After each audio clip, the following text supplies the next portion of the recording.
buenas noches, doctora Denise Ríos Rincón. Es nuestra siguiente panelista del día y ella es especialista en anatomía patológica y clínica. El tema con el que intervendrá es diabetes, criterios, diagnósticos, interferencias en las pruebas de laboratorio. Doctora Denise Ríos, bienvenida una vez más. En este momento usted puede compartir su pantalla para iniciar con la presentación.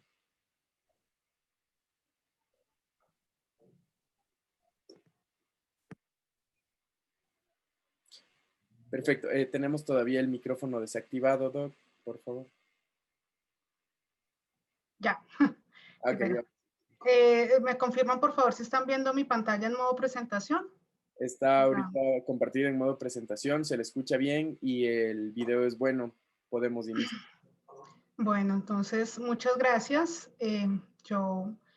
Cuando Joana me comentó que participara, quise pensar en un tema que fuera siempre actual y muy científico, en el cual yo pudiera aportar algo de la experiencia que he tenido al frente de la validación de resultados en algunos laboratorios clínicos en los que trabajé antes de vincularme con la industria.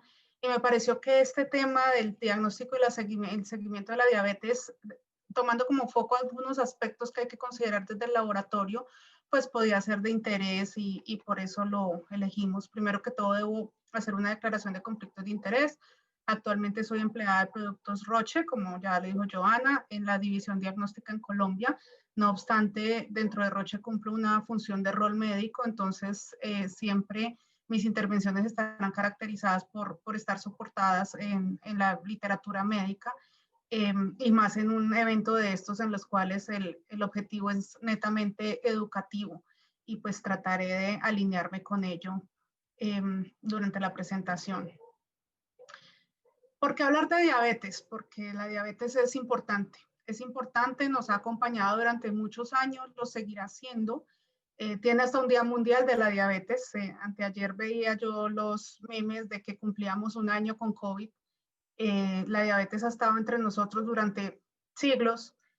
De hecho, el origen de la medicina de laboratorio está en el diagnóstico de la diabetes.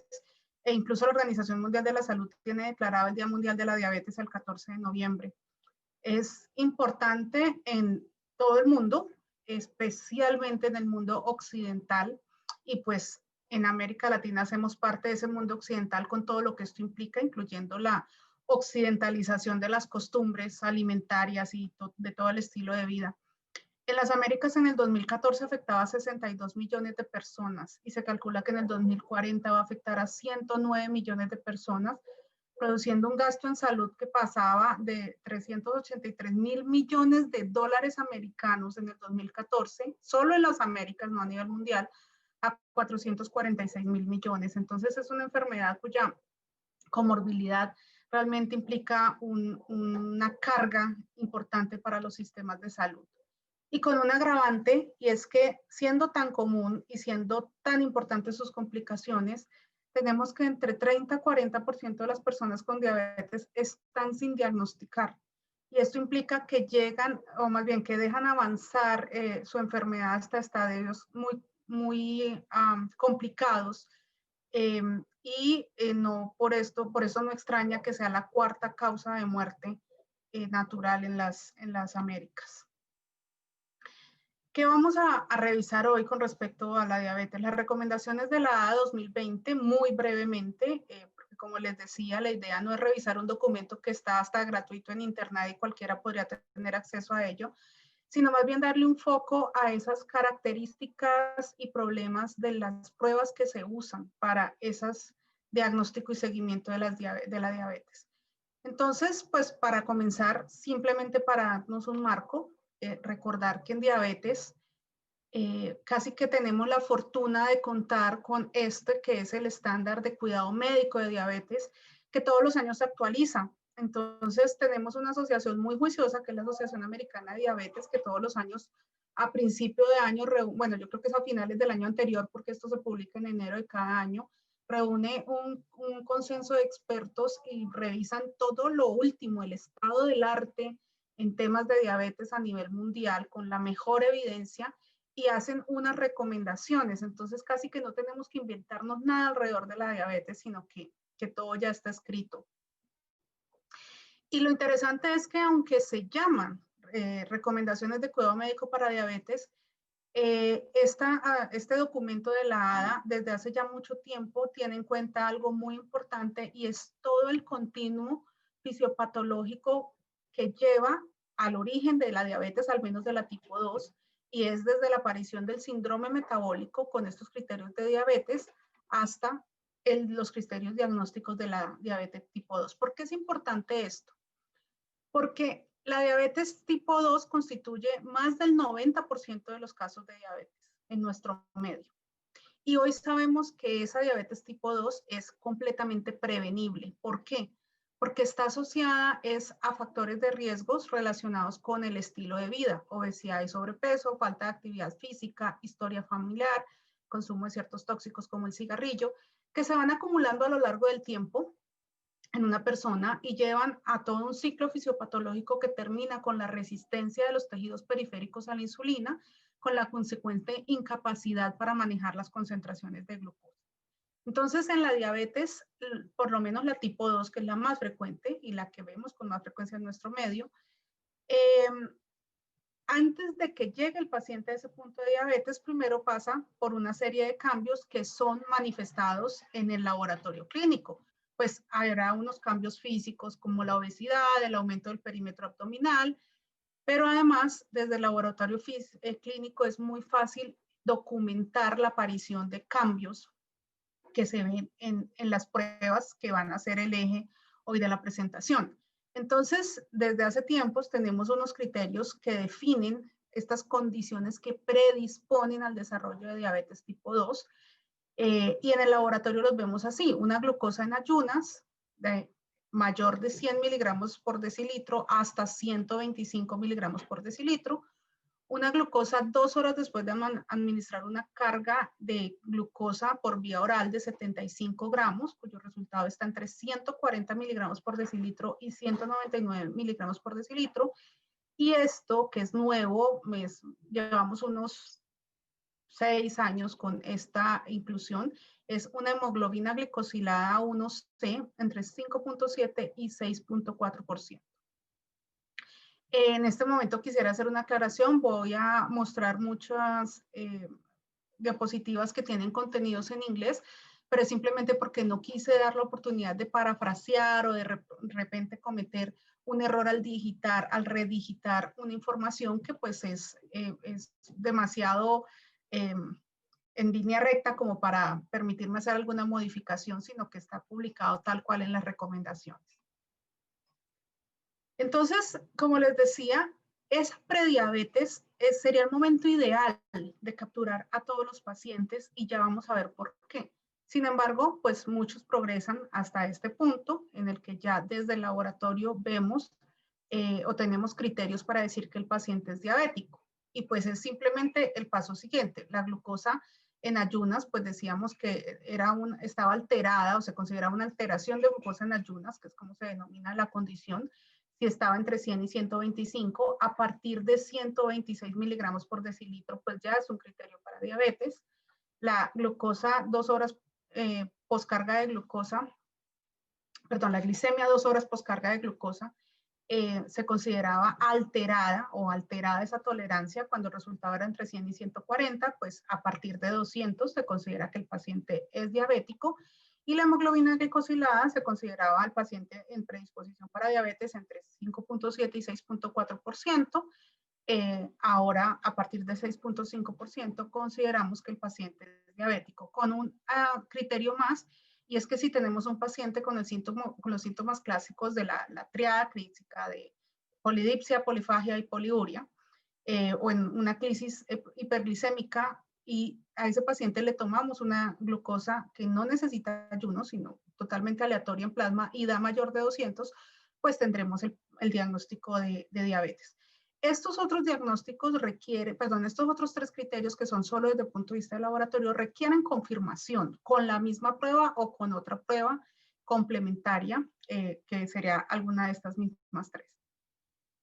Obviamente lo que no quisiéramos en el mundo, en nuestros sistemas de salud, es que esperemos a que el paciente esté con una crisis hiperglicémica para saber que el paciente tiene una condición alterada en el metabolismo de los carbohidratos, sino que lo captáramos en esas etapas anteriores en los cuales todavía puedo hacer intervenciones que eviten el desarrollo de la diabetes.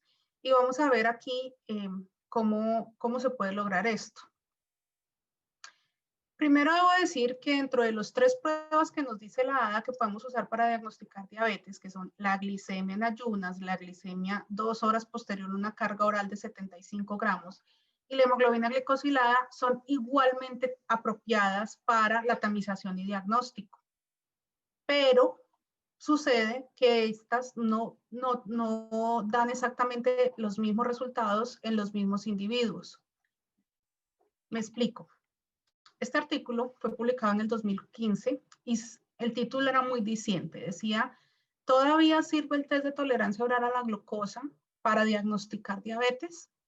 La conclusión del test del artículo es que sí, que aún es útil. Y voy a mostrarles específicamente por qué. El artículo comienza diciendo que tenemos 3 criterios para diagnóstico de diabetes: glucosa en ayunas, test de tolerancia test de tolerancia a la glicemia oral, perdón, a la glucosa oral, y la hemoglobina glicosilada. Pero que recientemente está entrando en desuso el test de tolerancia a la glucosa oral porque tiene baja reproducibilidad y tiene algunas desventajas, entre ellas el consumo de tiempo. Y los que hemos trabajado en el laboratorio clínico sabemos que es verdad. Cuando yo someto a un paciente a esta prueba de tolerancia oral a la glucosa, me pueden pasar varias cosas. Que el paciente no sea capaz de tomarse la carga o que tenga un episodio de emesis después de tomarse la carga que evite concluir la prueba. Y además, siempre nos puede pasar con frecuencia que el paciente vino hoy, se hizo la prueba, le dio 148 el resultado y el médico lo quiso confirmar, vino dentro de un mes y le dio 135. Y entonces tenemos como resultado la queja de por qué el paciente es clasificado como alteración de la glicemia, de la tolerancia oral a la glucosa con una prueba y al mes ya no lo es. Y esto pasa porque hay una baja reproducibilidad, o por lo menos de las 3 pruebas es la que tiene menor reproducibilidad, esta prueba de tolerancia oral a la glucosa, con variaciones cercanas al 17% de un día a otro en un mismo individuo. Y por esto, pues, se ha establecido que los pacientes que son diagnosticados como diabéticos solo por este test, es decir, tenemos un test de tolerancia oral a la glucosa con un resultado mayor de 200 y tenemos una glicemia en ayunas menor de 126 o una hemoglobina glicosilada menor de 6.5, cuando el paciente tiene estas características, tiene una alta probabilidad de que si yo lo sigo en unos cuantos años, ya no me vuelva a dar este resultado. Ahí hay que ser un poco críticos con esta afirmación porque pues puede ser que parte de esto se ha explicado es porque el paciente estaba en un momento en el que tenía una alteración del metabolismo de la insulina y los carbohidratos. El paciente entró en unas medidas correctivas de estilo de vida y ese metabolismo se pudo ver ajustado a un estado reversible y por eso años después pues no desarrolló una diabetes franca con todos los criterios. Pero lo otro que pasa es que en este estudio que les estoy contando, dentro de los pacientes que fueron diagnosticados como diabéticos, finalmente se vio este comportamiento. De 99 pacientes, solo el 30.9% fueron clasificados como diabetes por las 3 pruebas, tanto por la hemoglobina glicosilada como por la glucosa en ayunas, como por la prueba a las 2 horas de la carga oral. Solo 30% es diagnosticado por las 3 pruebas al tiempo. Por eso decíamos, las 3 pruebas no diagnostican la enfermedad en los mismos tipos de pacientes. De hecho, solo menos de la tercera parte de los pacientes coinciden en los resultados de las 3 pruebas.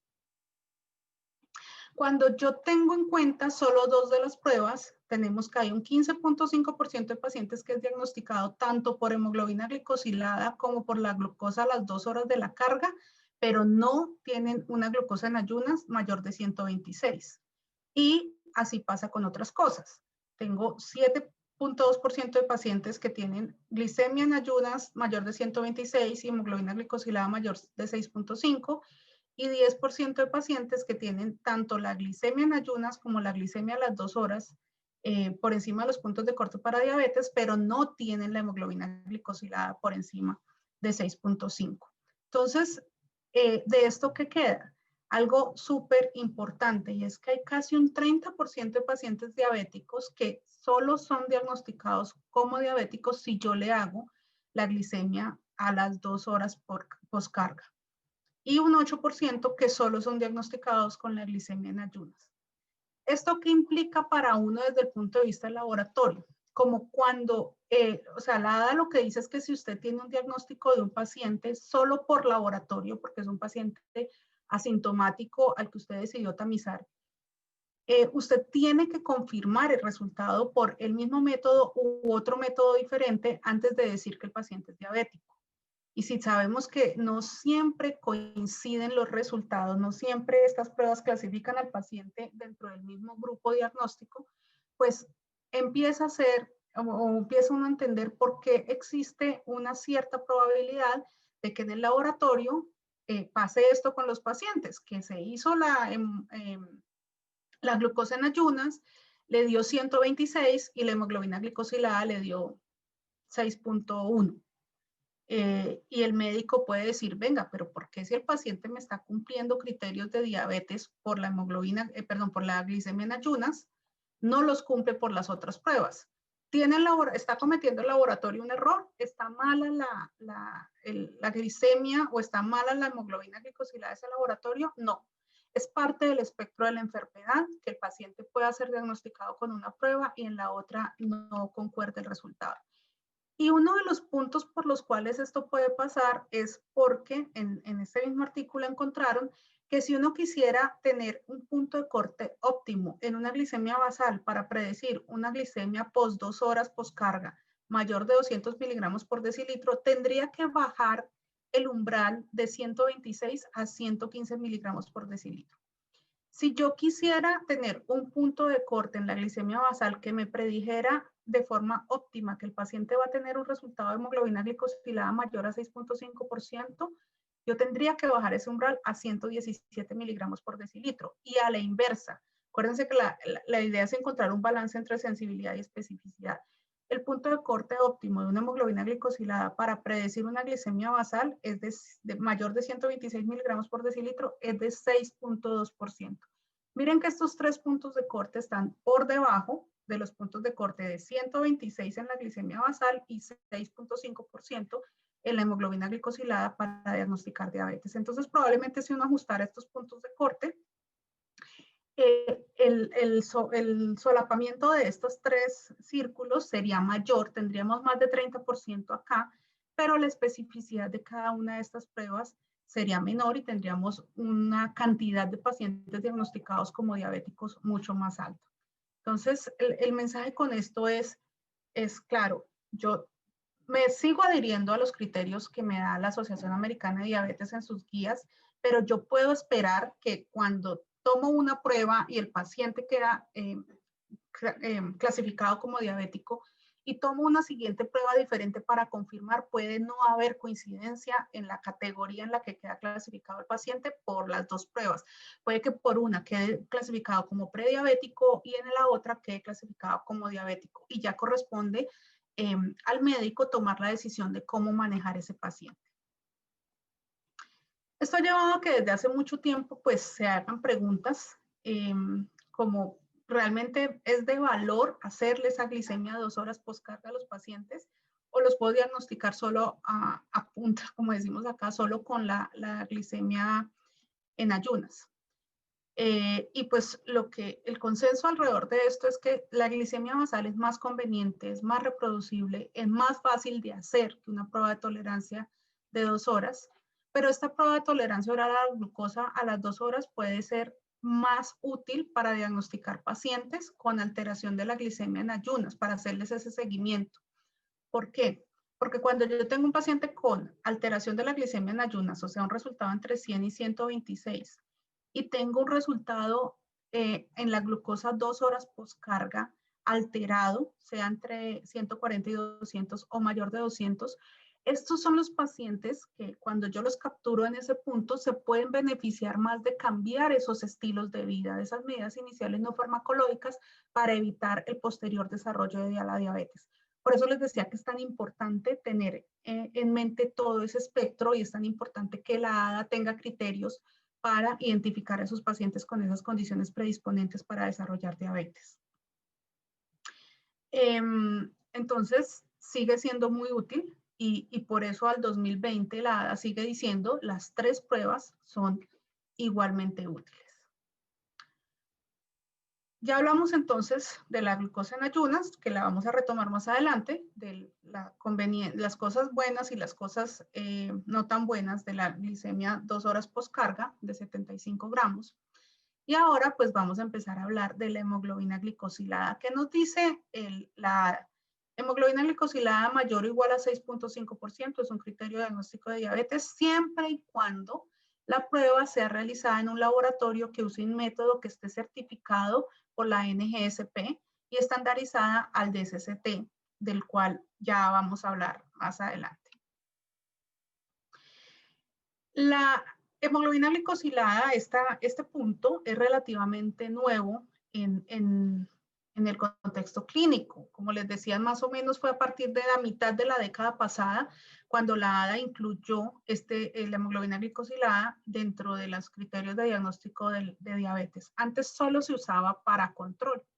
Y para control, pues la recomendación era y sigue siendo usar la hemoglobina A1C al menos 2 veces al año en los pacientes que están controlados, que están alcanzando metas de control, o sea, que tienen una hemoglobina glicosilada menor de 7%, como ya vamos a ver, o la hago cada 3 meses en pacientes en quienes he acabado de ajustar la terapia o en quienes no están cumpliendo metas glicémicas. ¿Cuáles son esas metas? Una hemoglobina glicosilada menor de 7% para la mayoría de los pacientes diabéticos adultos no gestantes. E incluso si el paciente es joven, tiene poco riesgo de hipoglicemia y yo puedo alcanzar una meta más estricta como 6.5%, sería bueno manejarlo así. Los pacientes mayores de 70 años que tienen mucho riesgo o historia de hipoglicemia severa, pues por el riesgo de hipoglicemia no debo ser tan estricto y puedo tener una meta de menos de 8%. Ahora vamos a ver desde el principio qué es esto de la hemoglobina glicosilada. Es un breve recorderis porque muy seguramente todos ustedes tienen esta información. La hemoglobina glicosilada es una porción de la hemoglobina. La hemoglobina es esta metabloproteína que hace parte de los glóbulos rojos que está encargada de transportar, ¿no? de darle soporte al grupo M, que es el que transporta el oxígeno en la sangre. La mayoría de la hemoglobina en el adulto es de tipo, en el adulto sano, en el adulto fisiológicamente, es la hemoglobina de tipo A, que consta de 2 cadenas alfa y 2 cadenas beta. Estas cadenas son codificadas por ciertos genes y lo que sucede normalmente es que el extremo N-terminal de esta cadena beta pues tiene una serie de aminoácidos a los cuales se adhiere la glucosa, hacen una reacción química y forman como producto la hemoglobina A1C. ¿Por qué la hemoglobina se convirtió en un marcador tan importante? Porque esta cantidad de hemoglobina A1C generada depende de cuánto tiempo está el eritrocito expuesto a concentraciones de glicemia y qué tan altas son esas concentraciones de la glucosa. Cuanto más tiempo en concentración más alta, pues más glicosilación habrá y más hemoglobina A1C se generará. Sin embargo, el eritrocito tiene una vida media definida, que es entre 3 y 4 meses. Por lo tanto, el tiempo no va a ser más allá de eso. Entonces, al final, el grado de glicosilación de la hemoglobina dependerá más de las concentraciones de glucosa en la sangre que al tiempo que el eritrocito dure expuesto. Pero claro, si yo tengo una condición que me acorte la vida media del eritrocito, como lo vamos a ver más adelante, pues sí disminuirá la cantidad de hemoglobina glicosilada que se forma. Entonces, en el adulto en condiciones fisiológicas, más del 97% de la hemoglobina es de este tipo A. Y dentro de esta hemoglobina tipo A hay una proporción que es la hemoglobina A1, que son las hemoglobinas glicadas, y el 5% del total de esta hemoglobina en condiciones fisiológicas corresponderá a hemoglobina A1C. ¿Qué otras hemoglobinas hay circulantes en un individuo? En condiciones fisiológicas hay hemoglobina A1A1, A1A2, A1B, hay hemoglobina A2 y otras hemoglobinas que están presentes en concentraciones muy bajitas, excepto cuando hay condiciones patológicas que hacen que la formación de hemoglobina se desvíe hacia ese tipo de variantes que vamos a ver ahora. Entonces, como les decía, la cantidad de hemoglobina generada depende en últimas es de la concentración la concentración de hemoglobina glicada generada depende en últimas es de la concentración de glucosa en la sangre del paciente. ¿Durante cuánto tiempo? Los últimos 3 a 4 meses, que es la vida media del eritrocito. Pero algo importante es que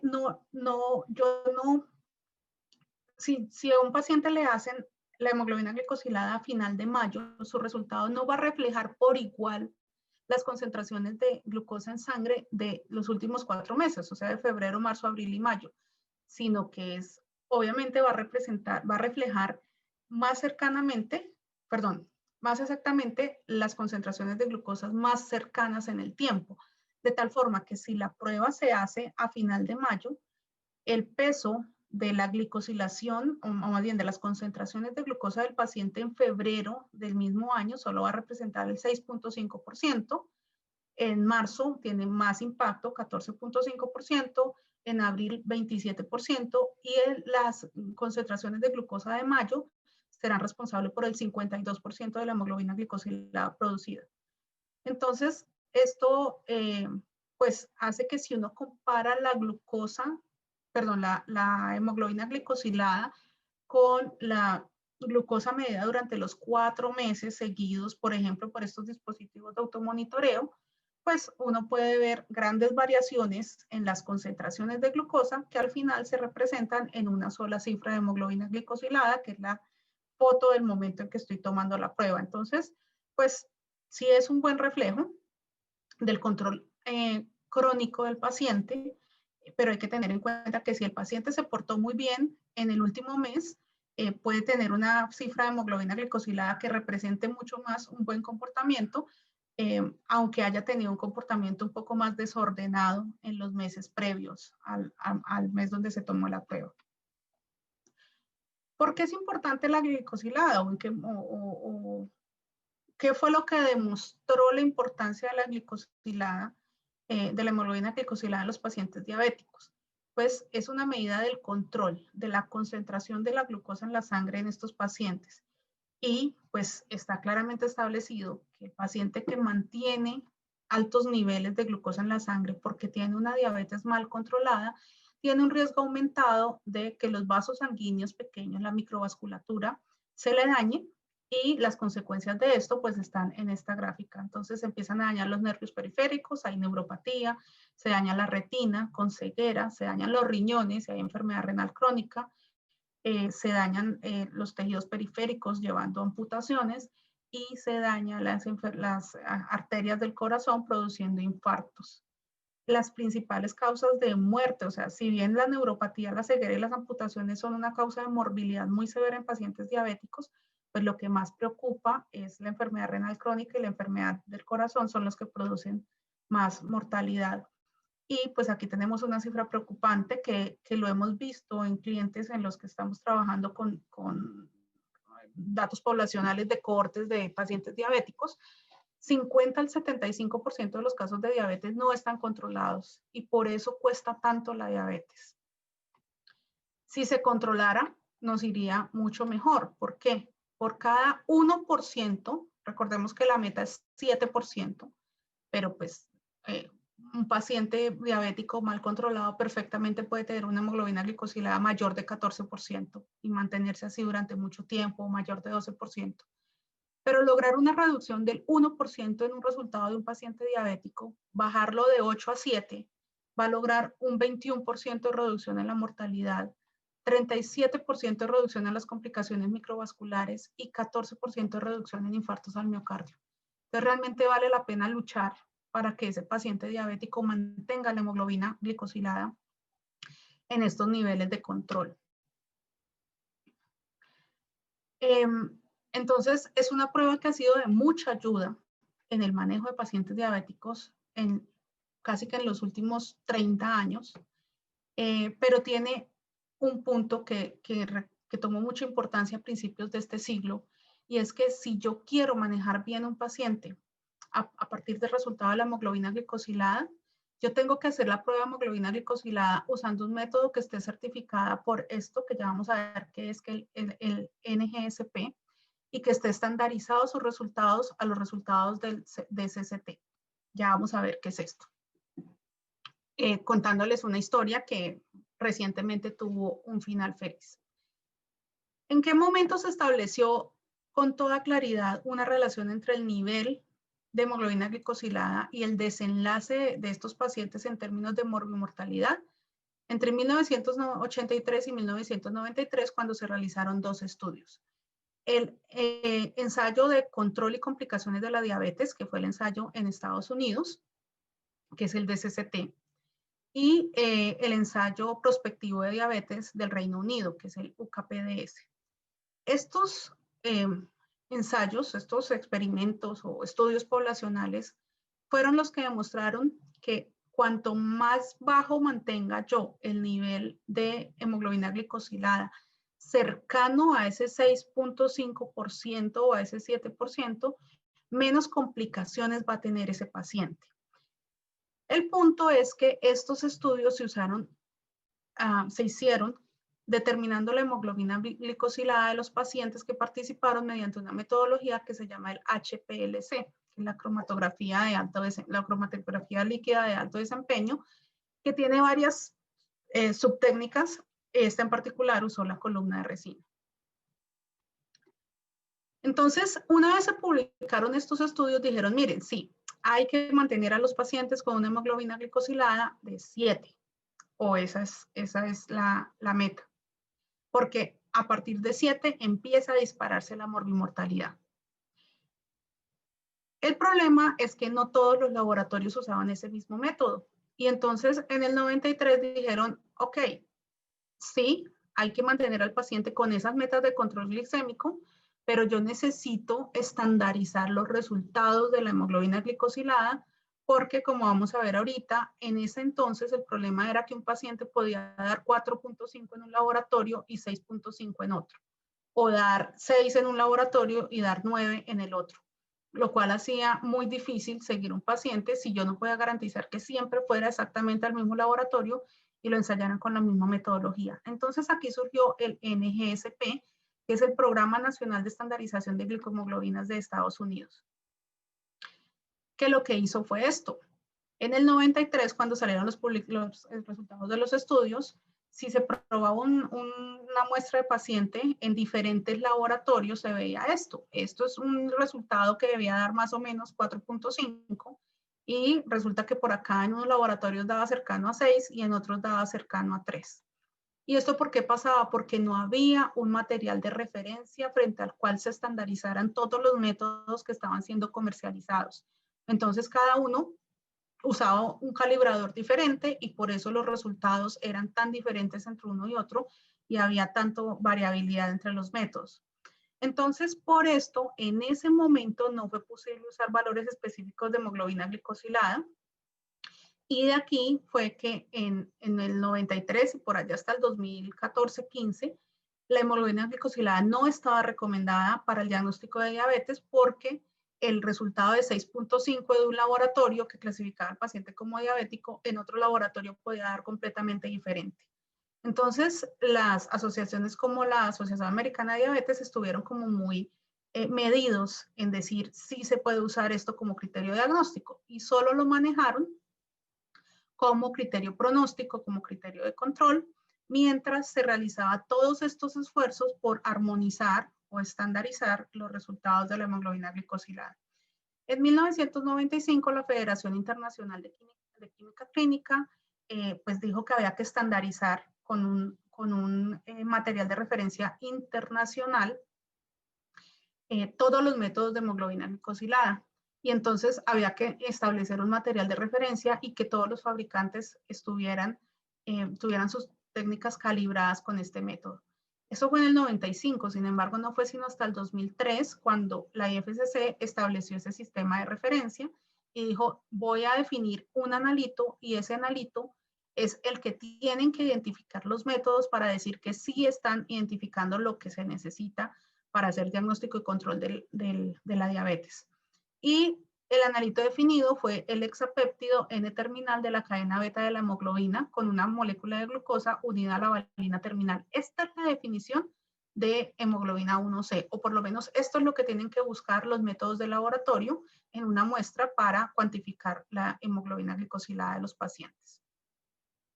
¿A qué se refiere eso del hexapéptido terminal del extremo N-terminal de la cadena beta?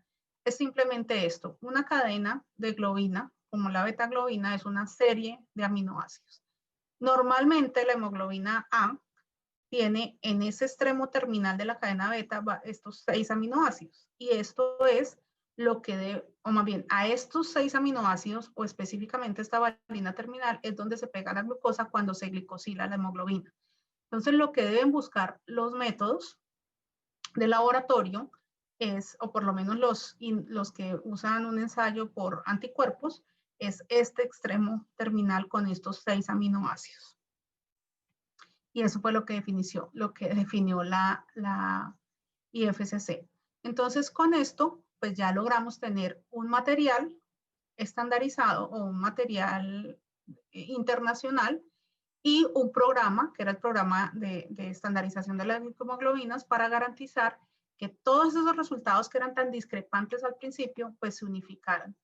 Y lo que se logró fue esto. Esto es un ejemplo de las encuestas del Colegio Americano de Patólogos, de cómo daban los resultados de la misma muestra en 1993 comparados a cómo están dando ahora en el 2014. Y vemos que la variabilidad en diferentes niveles, entre técnicas y entre diferentes laboratorios que usan la misma técnica, es muchísimo menor en el 2014 de lo que era en el 93.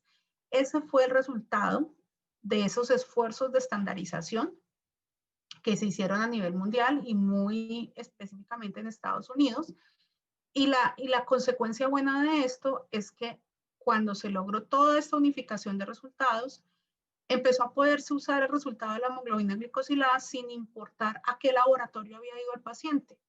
Entonces, no importa si el paciente hoy vive en Cali y dentro de 3 meses que tenga su control o dentro de 6 meses vive en Quito, si las 2 veces fue a un laboratorio que esté estandarizado al NGSP y a la IFSC, yo puedo usar los puntos de corte que se derivaron de los resultados del estudio de control y complicaciones de diabetes para decir que el paciente está bien controlado porque estoy garantizando que el resultado que me está dando ese laboratorio es trazable a la metodología que se usó en ese estudio. Y por eso se pudieron empezar a aplicar esos puntos de corte y se facilitó el monitoreo de los pacientes con la hemoglobina glicosilada a nivel mundial.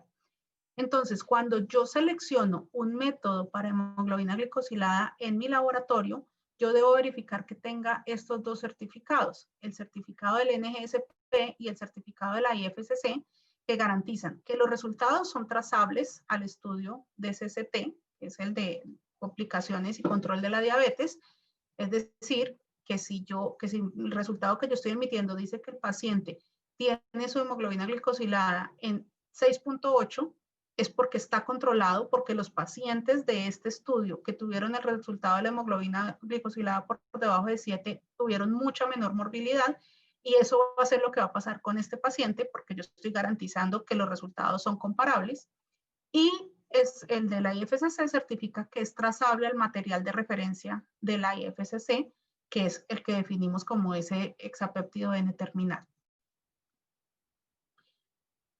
Como ya se había logrado esa estandarización en el 2007, recordemos que el material de la IFSC se logró en el 2003, Cuando ya logramos esa estandarización, entonces se volvieron a reunir estos consensos americano, europeo, o sea, estos son los duros de diabetes a nivel mundial, la Asociación Americana de Diabetes, la Asociación Europea para el Estudio de la Diabetes, la Federación Internacional de Química Clínica y Medicina de Laboratorio y la Federación Internacional de Diabetes, y publicaron este consenso en el que dicen: el sistema de referencia de la IFSC para 1C es la única fuente válida para implementar la estandarización en la medición.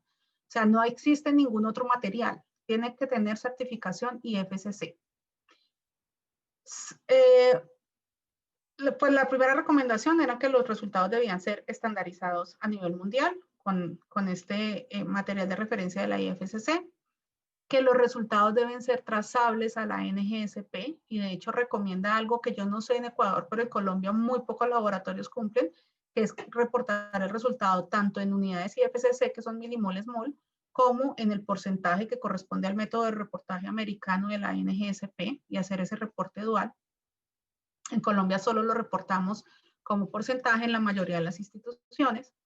Y lo otro es que si el estudio de glucosa promedio en plasma, que ya les voy a mostrar, que estaba en curso en el 2007, cumple todos los criterios que se necesitaban para demostrar que a partir de la hemoglobina glicosilada se podía establecer un valor de glucosa estimado en el plasma, pues uno en el resultado también debería reportar ese cálculo. Ya vamos a ser un poco más explícitos en eso.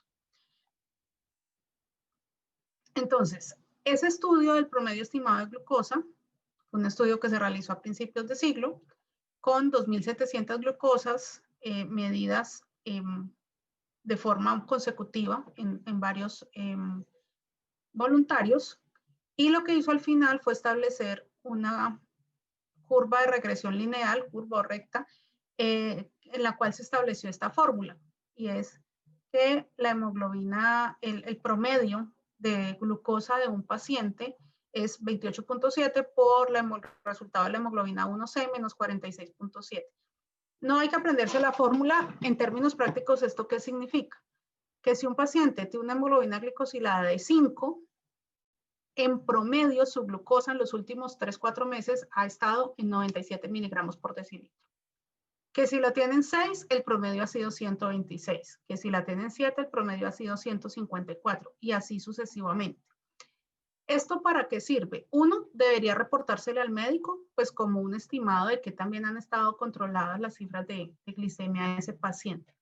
Pero a mí me parece muy útil esta tabla cuando yo estoy verificando resultados de laboratorio, porque si yo tengo un paciente con un resultado de hemoglobina glicosilada de 9.5% y tengo una glicemia basal de 126 miligramos por decilitro, hombre, yo debo decir por lo menos qué pasó con este paciente, todo está bien, por lo menos le pongo la nota de resultado confirmado, porque yo sé que el médico va a decir: ¿cómo es posible que un paciente, por más que sabemos que la hemoglobina glicosilada es el reflejo de los últimos 3 meses, y en cambio la glucosa en ayunas es la foto de un solo día?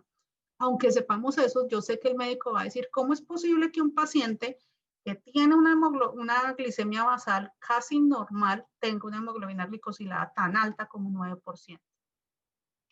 Entonces, este tipo de correlación puede ser introducida en los algoritmos de verificación de resultados para evitar que se nos pasen situaciones anómalas que pueden dar origen a quejas por parte de los médicos. Y precisamente esta es la utilidad, que seguimos con los criterios de la ADA. La ADA dice: si usted tiene una discrepancia grande entre los resultados de la hemoglobina glicosilada y los resultados de la glucosa plasmática, de la glicemia, busque qué está produciendo esa discrepancia, porque puede ser que su ensayo tenga una interferencia.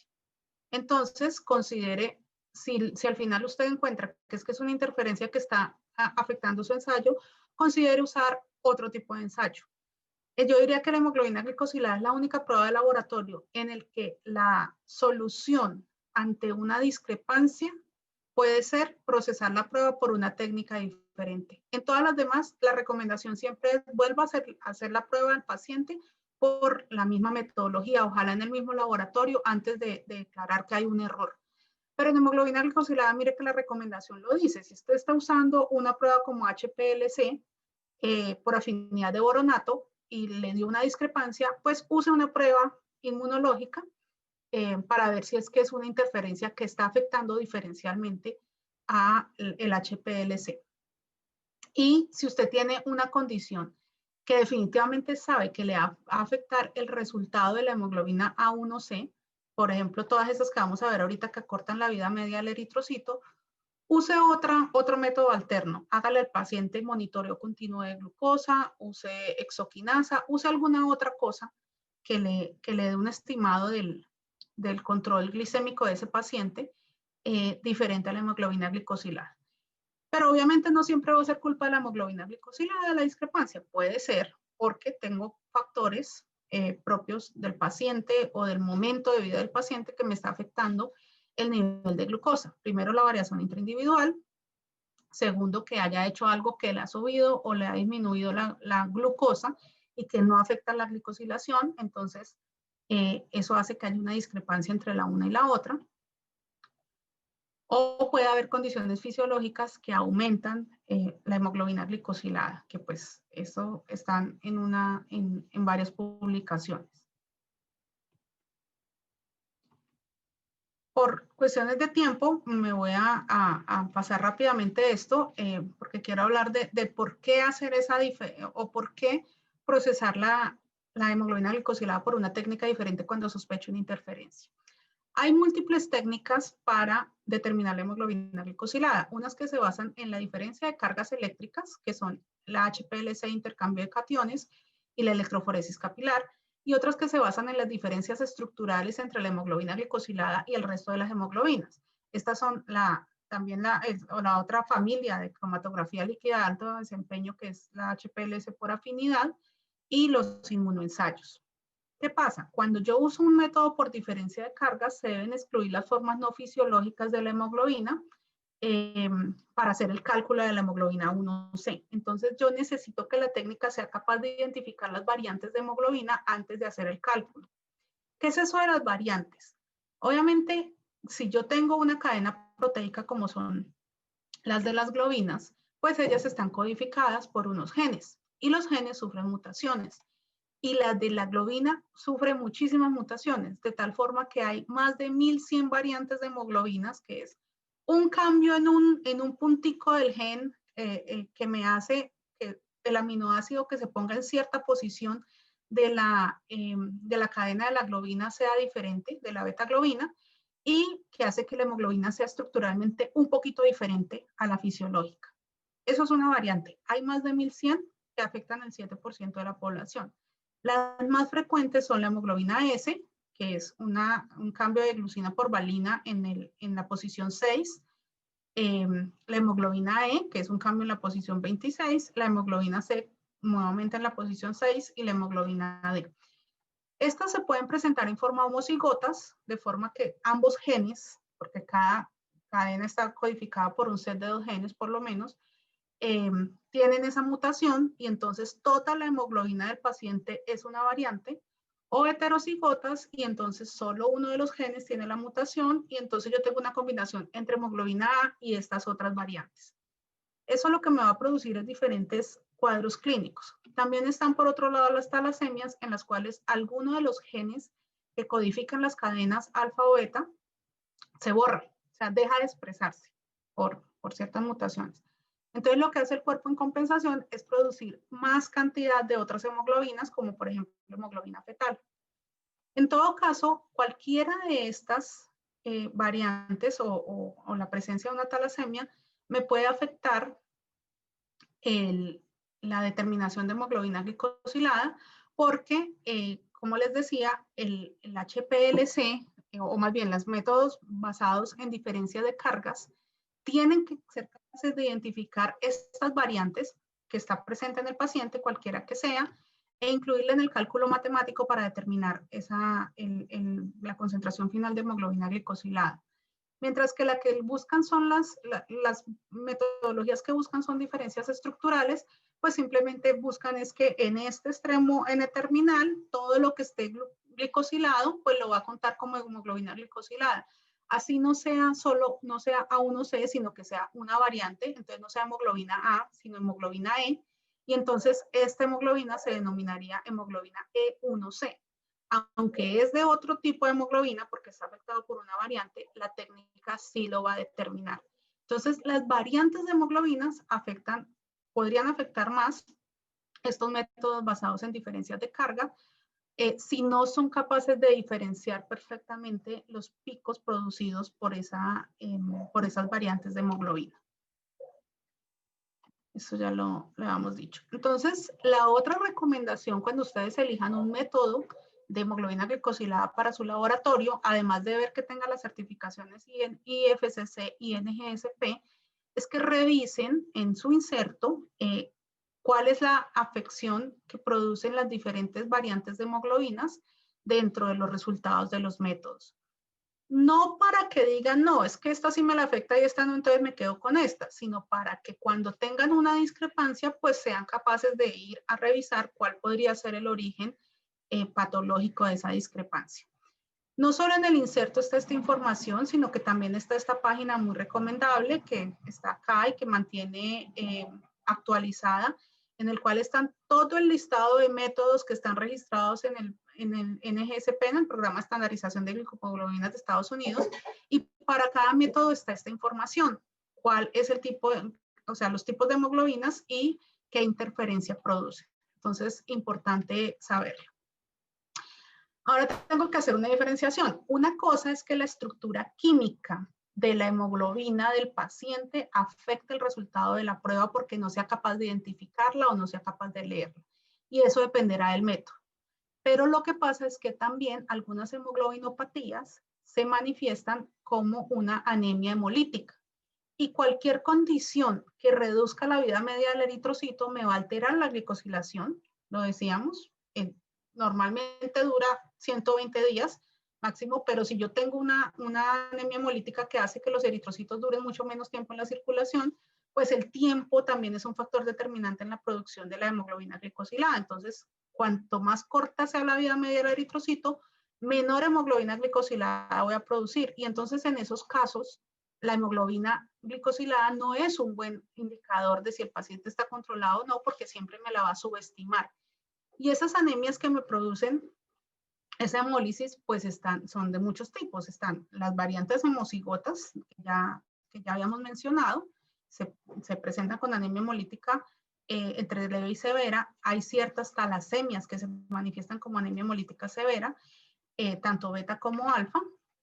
Y además, pues están los defectos de membrana, los defectos en el metabolismo del eritrocito, que hacen parte de las anemias hemolíticas congénitas, y otro capítulo que son las anemias hemolíticas adquiridas, que pueden ser de origen inmune o no inmune, como la anemia microangiopática que vemos en la CID y la inducida por drogas. Y en conjunto esas anemias hemolíticas se comportan como lo demostraba este artículo, viejito pero sabroso, como decimos acá, en el cual se veía que los pacientes que tienen anemias hemolíticas manejan, sin importar su nivel de glicemia, sus niveles de glicemia manejan concentraciones de hemoglobina glicosilada mucho más bajos que los pacientes normales y que los pacientes con anemias no hemolíticas. Y como en las anemias hemolíticas el que remueve los eritrocitos de la circulación y se los lleva es el vaso, cuando esos pacientes les hacen esplenectomía, rápidamente recuperan los niveles de hemoglobina, o sea, dejan de ser anémicos, pero además, después de cierto tiempo, aunque no cambien sus condiciones de glucosa sanguínea, la hemoglobina glicosilada empieza a subir hasta los niveles fisiológicos. Pues si este paciente es diabético, va a subir mucho más.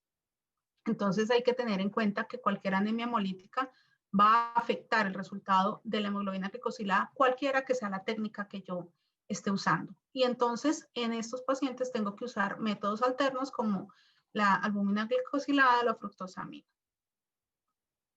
Hay otras anemias que también tienen afección, aunque no cursen con hemólisis, y es la anemia por deficiencia de hierro, en la cual lo que hay antes es una sobreestimación del nivel, hay un aumento del nivel de hemoglobina glicosilada que es desproporcionado con respecto a la glicemia de los pacientes.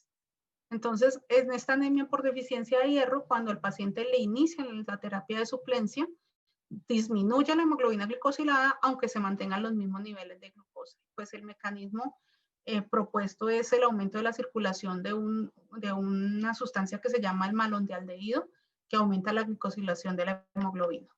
Entonces, otros pacientes en el que hay que tener en cuenta métodos alternos como el automonitoreo de glucosa.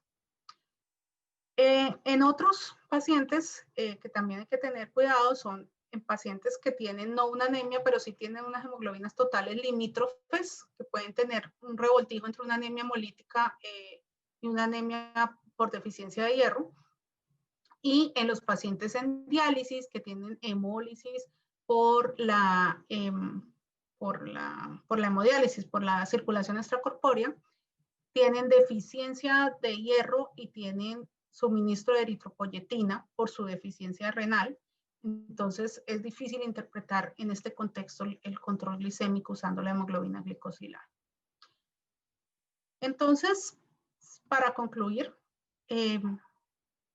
creo que es justo decir que todo lo que nos muestra la literatura es que todos los métodos sugeridos por la Asociación Americana de Diabetes para el diagnóstico de diabetes son valiosos y son complementarios entre sí, aunque a veces sean discrepantes.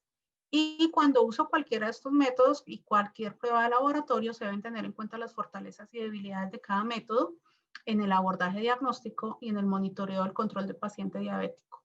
La interpretación del laboratorio a veces se subestima, creo que es sumamente importante y requiere conocer mucho y tener en cuenta muchos aspectos que a veces el médico no recuerda, no tiene tiempo de traer toda esa información en el momento de interpretar los resultados frente al paciente, pero bien vale la pena que nosotros como profesionales del laboratorio estemos siempre listos para resolver esas dudas y evitar interpretaciones erróneas que pueden ir en contra de la salud del paciente. No sé si hay alguna pregunta, me parece que sí brilló el Q&A.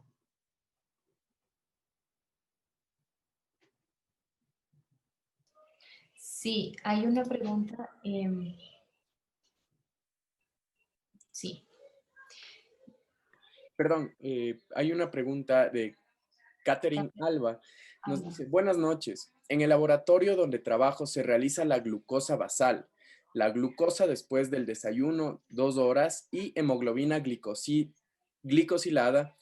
Mi pregunta, ¿es mejor la glucosa después del desayuno o la glucosa con carga de 75 gramos, no sé, 75 G vía oral? Es una pregunta muy frecuente, muchas gracias. El punto es para qué quiere el médico el resultado de la glucosa, de la glicemia. Si yo estoy haciendo un diagnóstico de diabetes, los puntos de corte que están establecidos son cuando fueron establecidos exponiendo a los pacientes a cargas de 75 gramos. Y es muy difícil en una comida estandarizar para estar seguro que al paciente se le suministraron los 75 gramos.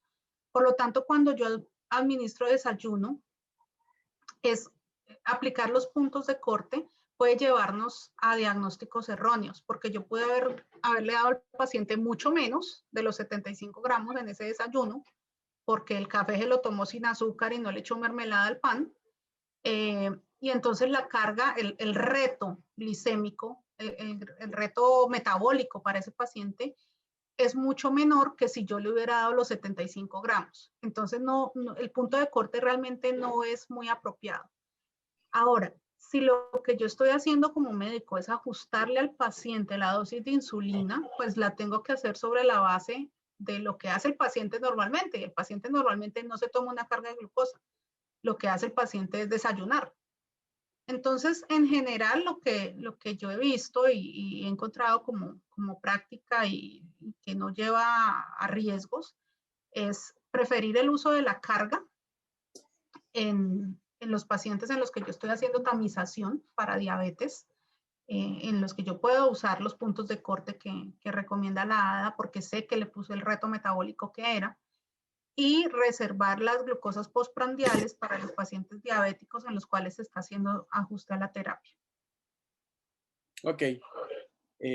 Genera esto otra pregunta. Nos dicen, Carolina Enríquez nos dice, buenas noches.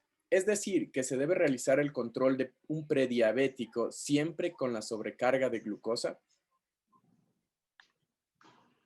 Realmente no están definidos criterios de control, no por la ADA, para pacientes prediabéticos. O sea, no es la forma en que tengo el criterio de que yo al paciente diabético lo debo mantener con una hemoglobina glicosilada por debajo de 7. ¿Qué es lo que está recomendado? Obviamente lo más fácil de hacer es la glucosa en ayunas. Entonces, hago la glucosa en ayunas. Si el paciente tiene una alteración de la glucosa en ayunas, o sea, un resultado entre 100 y 126, ese es el paciente ideal para hacer las 2 horas postcarga.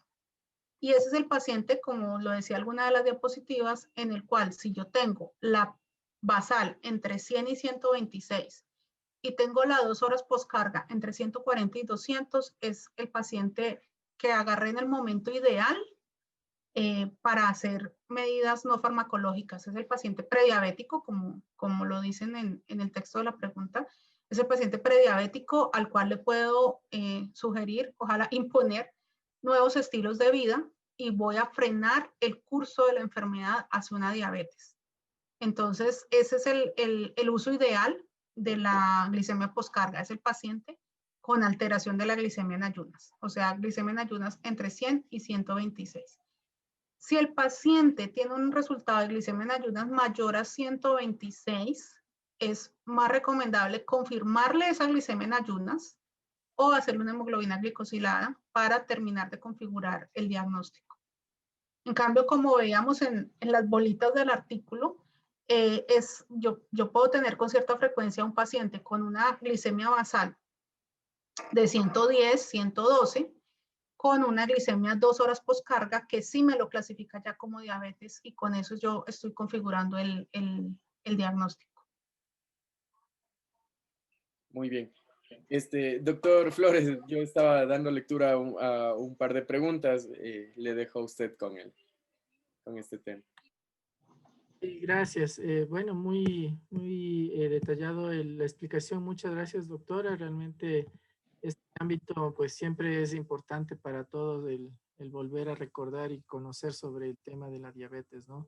Así que, nada más, creo que terminar preguntando este tema un poco sobre con las otras formas de diagnóstico para ciertos grupos especiales de pacientes como las embarazadas, por ejemplo. ¿Qué debemos hacer ahí? Porque bueno, antes se utilizaba algunos otros elementos, todavía siguen vendiéndose esto, y ya se habló también sobre este tema, pero ¿qué hacemos con las embarazadas ahora? Las embarazadas, los criterios están más orientados al reto con la glucosa suministrada por vía oral. Hay varios esquemas, el de aproximación única o el de aproximación en 2 pasos. El de aproximación en 2 pasos pues comienza con el test, el mal llamado test de O'Sullivan, porque realmente O'Sullivan lo diseñó para hacerlo en cualquier momento del día y no sé en Ecuador, insisto, pero en Colombia no sé por qué tenemos tendencia que la paciente tiene que ir en ayunas para suministrarle la carga de 50 gramos. Y pues si ese sale alterado, se lleva a la paciente a una carga de 100 gramos con los puntos de corte de la Organización Mundial de la Salud. Me parece que habían 3 preguntas entre los asistentes, las que están aún no se responde. Se han respondido 2, ¿no es cierto? Sí, termino esta. Y la otra opción, que es menos usada, pero también es posible, y creo que en Estados Unidos se usa más, es suministrar la carga de 75 gramos.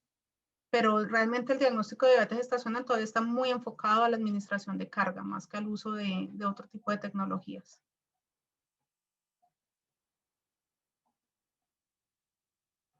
Yo no sé si todavía estoy compartiendo mi pantalla. No, Doc, en este momento voy a mostrar algo. Bueno, sí, creo que hagamos las 2 finales mientras quiero poner algo en pantalla por un momento. Claro, siga. Sí. No sé si alcanzas a ver, Carlitos, las preguntas que están ahí están... Bueno, mientras tanto, yo voy con una. Ana Guzmán nos pregunta, ¿Cómo puedo calcular cuántos gramos de glucosa debo administrar según el peso del paciente? ¿O siempre debe ser 75 gramos?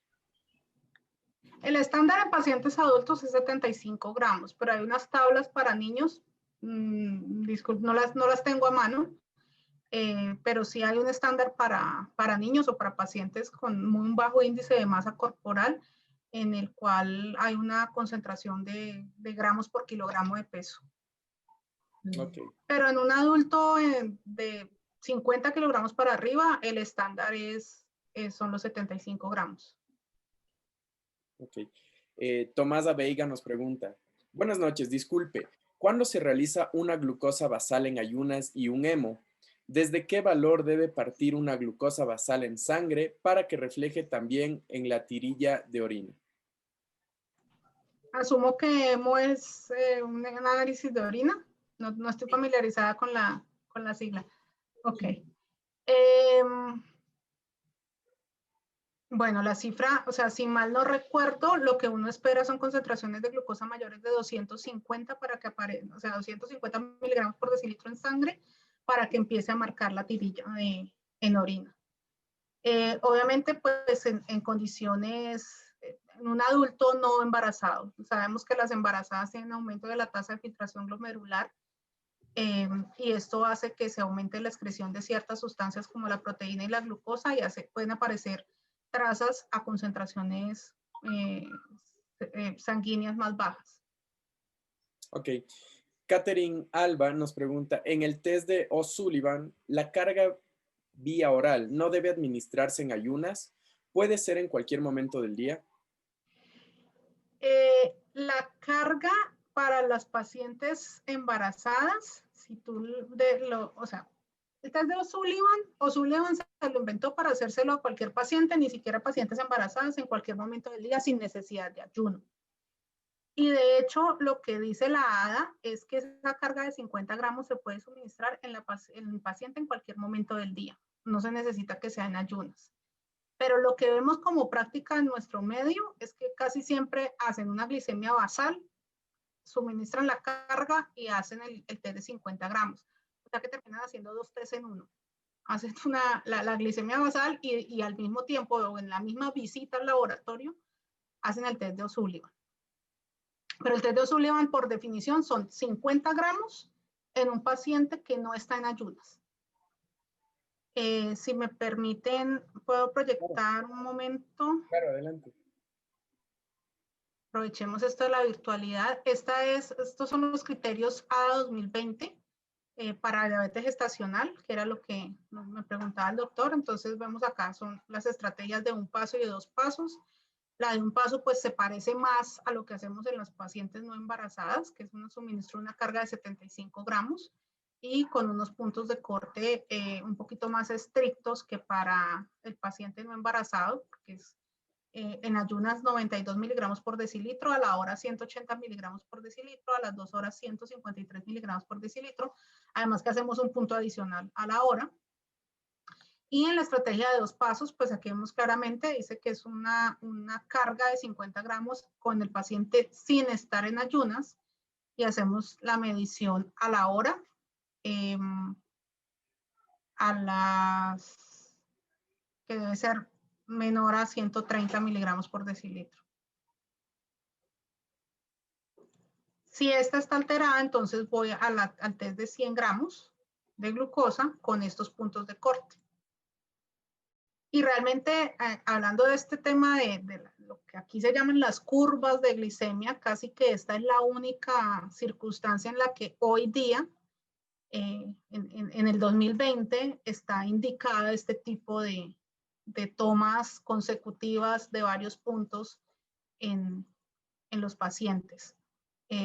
Las curvas de glucosa para hipoglicemia, por ejemplo, hace tiempo que están mandadas a recoger. Entonces, esta es como de las únicas pruebas que quedan que tienen tantos puntos de toma. Ok. Y bueno, vamos con la última pregunta que tenemos. Nos dicen, buenas noches, una consulta. Una paciente se hizo HbA1c, resultado 6.7%. glucosa basal del 98, pero en la tira de orina me pintó glucosa CA de 300 miligramos sobre decilitro. ¿A qué se debe la presencia de glucosa en orina? El paciente no toma medicación. Yo creo que eso ya toca otro capítulo, que es el tema de las interferencias en las pruebas de laboratorio, incluyendo las tirillas de orina. O sea, hay un listado de cosas que pueden producir esos, no quiero usar el término falsos positivos, más bien esas discrepancias en los resultados de las pruebas de orina. Hay cosas tan sencillas como desde el uso de recipientes inapropiados que han sido previamente contaminados con otras sustancias, como el consumo de ciertos medicamentos que pueden causar interferencias. La prueba de tirilla son reacciones basadas en cromatografía. Entonces hay muchas sustancias que pueden producir esa interferencia y pues uno se basa, o sea, si nos basamos en los demás resultados del paciente, el paciente tiene mucho más pinta de ser un diabético bien controlado a que esté en una fase descompensada de la diabetes como para que esté marcando un resultado en orina tan alto. Muy bien. Bueno, estas han sido todas las preguntas o las inquietudes que ha tenido el auditorio. No sé si es que tenemos algo más, ¿no? Creo que nada más. De mi parte, solo agradecerte muchísimo, Denise, por aceptar la invitación al Congreso. Bueno, ojalá, como siempre les digo a nuestros invitados, nos permitan ya el próximo año, al menos del segundo semestre, ojalá nos permitan hacer algo presencial para podernos ver nuevamente. Creo que la última vez que nos vimos fue el año pasado. Estuviste por Quito en uno de los eventos y pues la pasamos muy bien y qué lindo sería tenerte otra vez acá. Siempre te recibimos con los brazos abiertos en nuestro país. Muchas gracias, Giovanna, con todo gusto. Muchísimas gracias y pues una feliz noche para los espectadores, para todos. Carlitos, muchas gracias. No sé si quieres despedir algo más o decir algo más, pues. Muchas gracias por todo, ¿no? Gracias, Doc. Gracias, Johanna. Gracias a todos igual. Feliz noche para todos. Buenas noches. Muy buenas noches y pronto nos veremos físicamente.